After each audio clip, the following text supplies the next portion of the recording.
Thanks a lot for the introduction.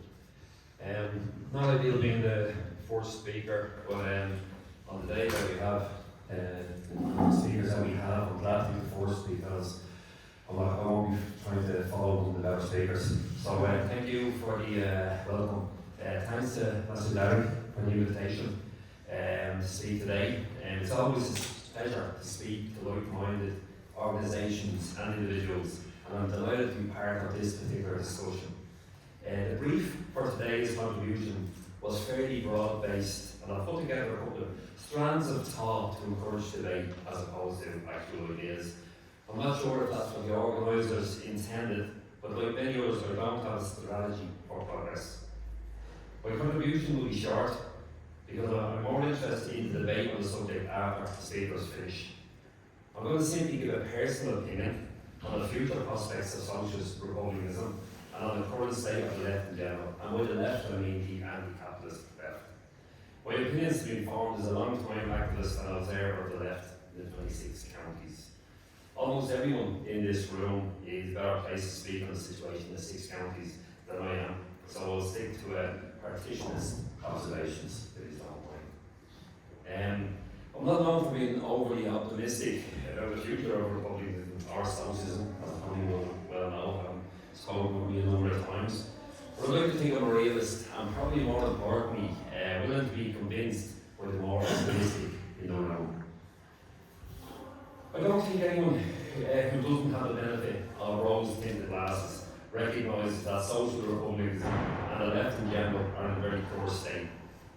At a time when the dangers of capitalism are clearer than ever, with climate breakdown, the left, and in particular the anti-capitalist left, don't appear to be gaining ground. The clear backlash against Fine Gael Fianna Fáil in the 26 counties hasn't benefited the anti-capitalist left, despite a never-ending housing emergency, a dysfunctional health system, a cost of greed crisis, and scandal after scandal, such as the corruption in RTE, the state broadcaster corruption in our planning authority on board Canala, cops on strike, cops voting against the commissioner, and much more. As people will be aware over here, we've over 12,000 homeless people in emergency accommodation in the 26 counties. Over 3,700 of those are children, living in hostels or hotel rooms, trying to bring up families and trying to live some sort of normal life. Yet, we've had no uplift in support for the anti-capitalist left. Sinn Féin are the clear beneficiaries of the backlash, and may even further cannibalise their left opponents in the next election. I'm asking, where is the analysis of this from the left? Who's attempting to explain the rationale of this situation? One of the more concerning lessons learned from the whole experience of the anti-immigration protests in the 26 counties was that the left sadly lacked a base in most working class communities and weren't in a position to counter the racist protests.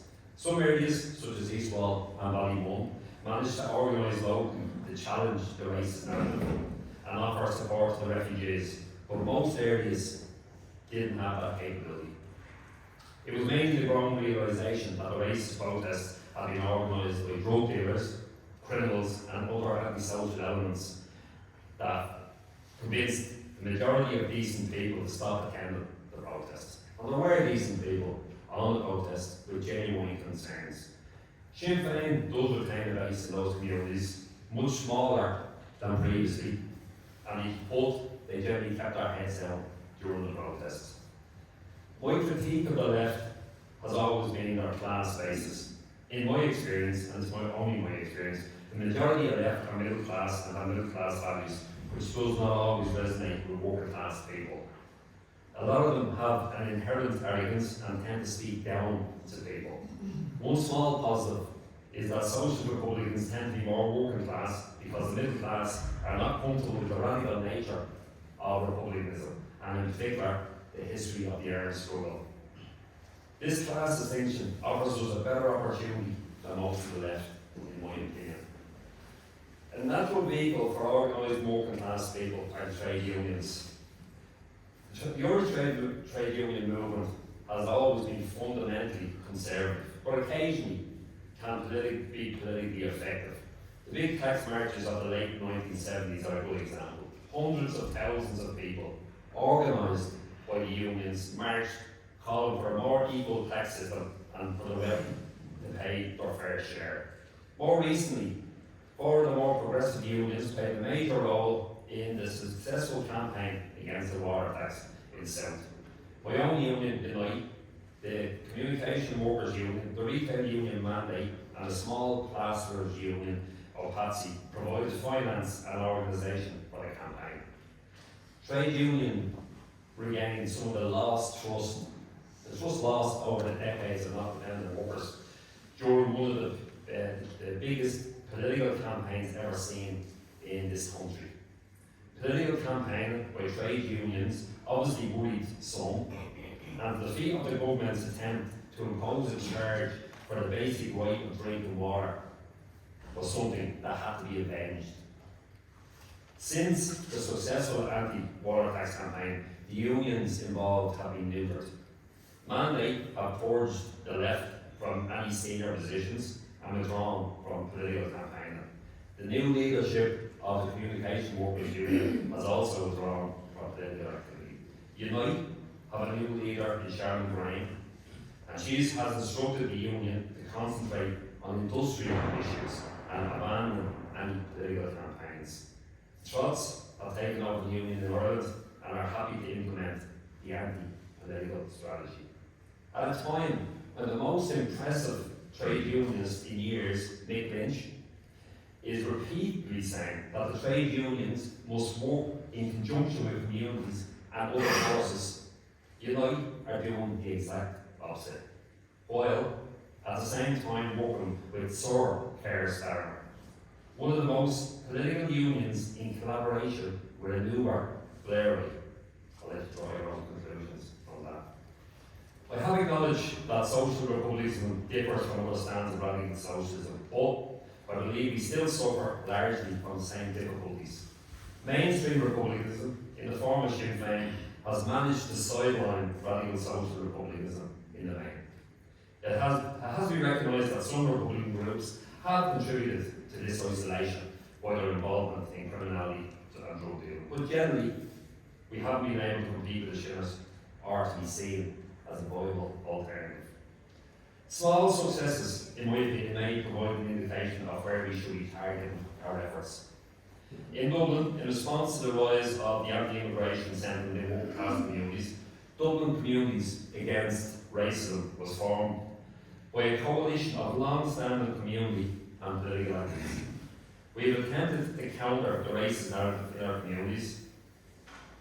Our primary concern was that the understandable anger in our communities over issues such as housing, healthcare and the cost of living was being diverted from those responsible for the problems, and refugees were being scapegoated.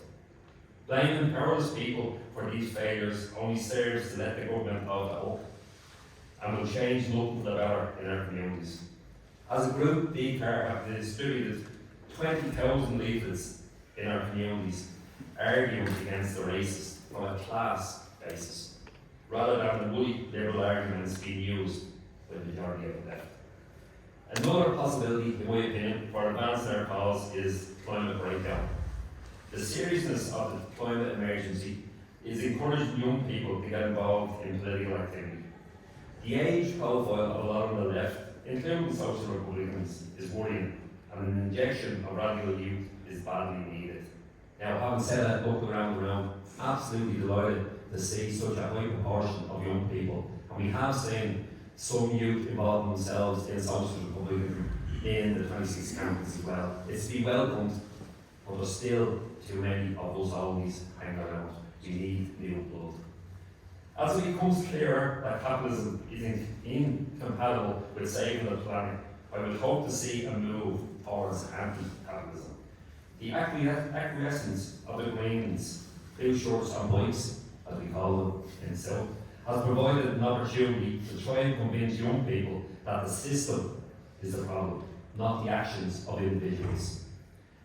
When we have the ability, stamina and argument arguments to convince will be the telling factor in this battle. I hope this hasn't been overly negative. The idea was to try and stimulate debate. And thank you for your attention and thank you for the invitation.